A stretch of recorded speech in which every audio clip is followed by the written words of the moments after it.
Opposition لیڈران ہیں جیسے محمود اچکزئی خاص طور پر، ان کے حوالے سے بھی انہوں نے کہا کہ ان کی مرضی بھی تھی کہ یہ جو ڈیٹ ہے یہ ذرا آگے کی اس طرح سے ڈیٹ ہو.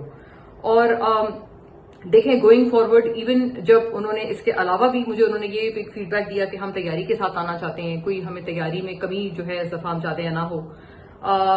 ساتھ ساتھ انہوں نے یہ بھی عندیہ دیا کہ پیپلز پارٹی سمیت JUIFA سے بھی ان کے رابطے بحال ہیں اور PTI ان سے مکمل طور پر ایک ان ٹچ ہے کہ آگے آنے والے دنوں میں اگر اپوزیشن کی دھڑوں میں PTI بھی آ جاتی ہے یا کیا اس دفعہ کنٹینر پر دھرنے پر یا جو بھی وہ پلان کر رہے ہیں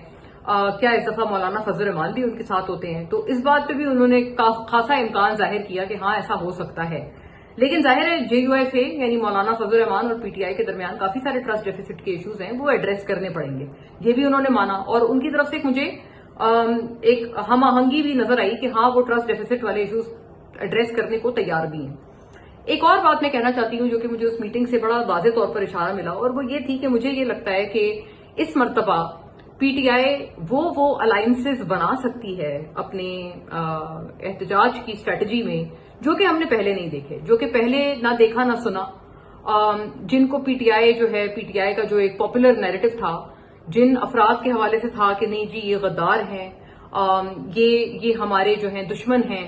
یا انہوں نے ہمارے ساتھ زیادتی کی ہے.